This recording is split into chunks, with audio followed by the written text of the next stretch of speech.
Les comploteurs d'Anton Rouget et Ramsès Kefi, chez Mediapart et Collectif Éditions. Le verdict. Les jours précédant le jugement, Gaël Perdriau a perpétué sa routine. Occuper le terrain malgré la gravité de la situation et garder la main sur le récit. Du moins, le sien. Le 19 novembre, il s'est rendu à Paris pour le congrès annuel de l'Association des maires de France. Sur Instagram, il a même posté une photo d'un échange entre Jean-Louis Borloo et lui. Clin d'œil à Gilles Artigue. L'ancien ministre est une vieille connaissance de son ancien premier adjoint. Quelques jours plus tard, il présente à Saint-Étienne la brigade de tranquillité publique dans les transports, un dispositif inédit en France. Perdriau sourit à la presse. Une journaliste lui demande s'il est en campagne. Il ne se défile pas. Oui. Le pense-t-il réellement? Ou bien est-il prisonnier de son déni? Le 30 novembre, la veille de la décision du tribunal, l'élu publie sur son compte Facebook ces mots empruntés à Albert Camus. Au milieu de l'hiver, j'ai découvert en moi un invincible été. Ce lundi 1er décembre, la fébrilité gagne la salle d'audience quand Brigitte Vernet, la présidente, entre en scène.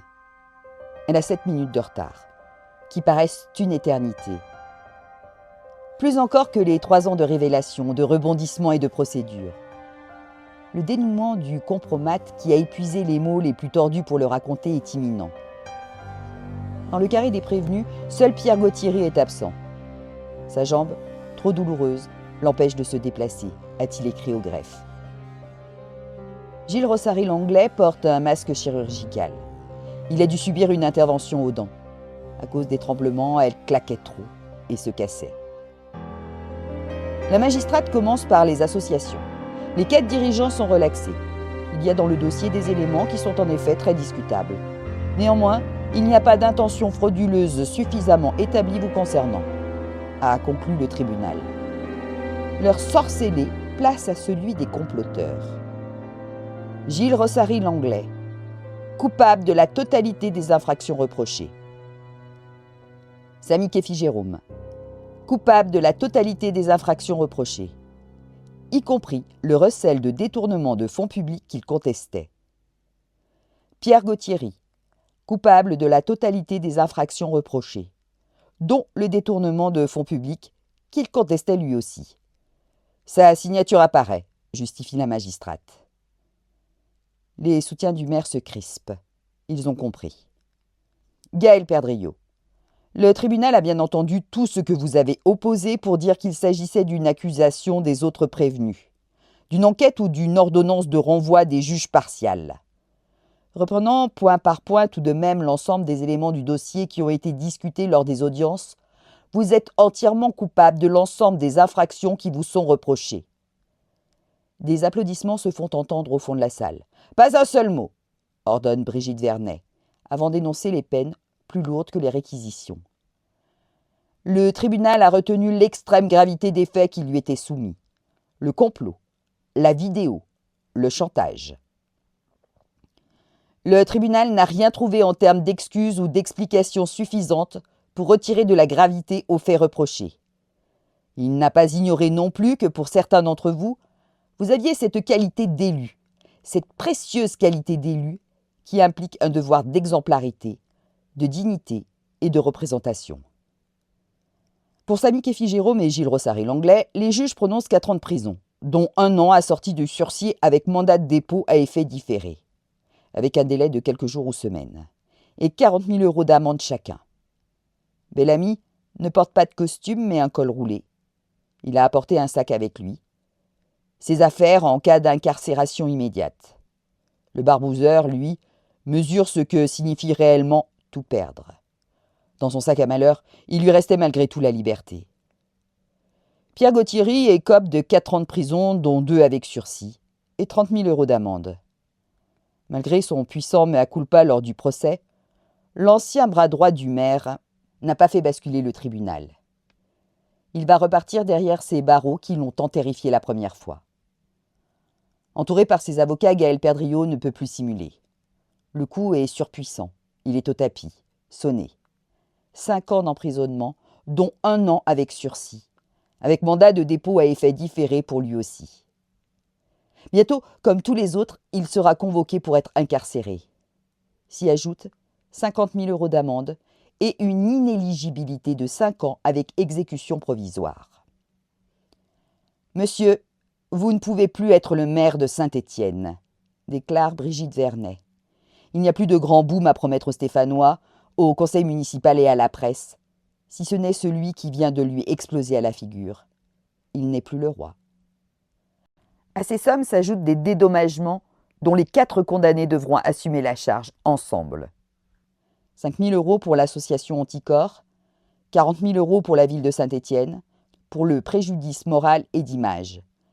10 000 € pour l'ancien maire Michel Thiollière, 200 000 € pour Gilles Artigue, 30 000 € pour Mireille Artigue et 20 000 € pour chacun des 4 enfants, sans compter les frais d'avocat. Gaël Perdriau sort de la salle d'audience. Il dénonce une décision incompréhensible, une terrible injustice dont il va faire appel. Les autres condamnés intègrent l'idée qu'ils iront en prison et réfléchissent également à faire appel pour essayer de diminuer la peine. Auquel cas, ils continueraient à bénéficier de la présomption d'innocence, comme Gaël Perdriau. À la préfecture de la Loire, Muriel Nguyen, la préfète, prépare l'arrêté de démission d'office du maire, qui réunira une dernière fois sa majorité dans la soirée. Pendant ce temps, des centaines de personnes sont rassemblées sur la place de l'Hôtel de Ville pour célébrer son pot de départ. Bonjour, je suis Sabrina Livbardon de la chaîne littéraire Saban Live. Voilà, je vous ai lu la fin du livre et c'est par là qu'on commence. Une fois n'est pas coutume et assez rare dans une histoire policière. Alors pourquoi commencer par la fin ? Parce que tout le monde connaît le dénouement. Parce que cette affaire, on l'a vue exploser dans la presse, dans les couloirs, dans les conversations. Ce livre se lit comme un polar politique, mais c'est avant tout une enquête d'une précision implacable sur la dérive d'un pouvoir municipal devenu toxique. Anton Rouget et Ramsès Kefi montrent comment un système pyramidal, verrouillé et autoritaire, a pu s'installer, prospérer, puis s'effondrer sous son propre poids. Certaines scènes semblent invraisemblables, et pourtant tout est vrai. Cette lecture m'a profondément remué. Le climat décrit dans le livre, pression, humiliation, décisions arbitraires, peur diffuse, n'a rien d'abstrait pour celles et ceux qui ont travaillé dans les services pendant ces années. Le livre en donne un aperçu, mais il laisse encore dans l'ombre le vécu des agents, pourtant essentiel pour comprendre l'ampleur du malaise. Les injonctions officieuses, les interdictions absurdes, les cadres qui se sentaient intouchables, la solitude dans laquelle les équipes ont dû continuer à faire fonctionner la ville. Cela n'enlève rien à la force de l'enquête. C'est un ouvrage nécessaire qui met enfin des mots sur ce que beaucoup savaient, pressentaient ou subissaient.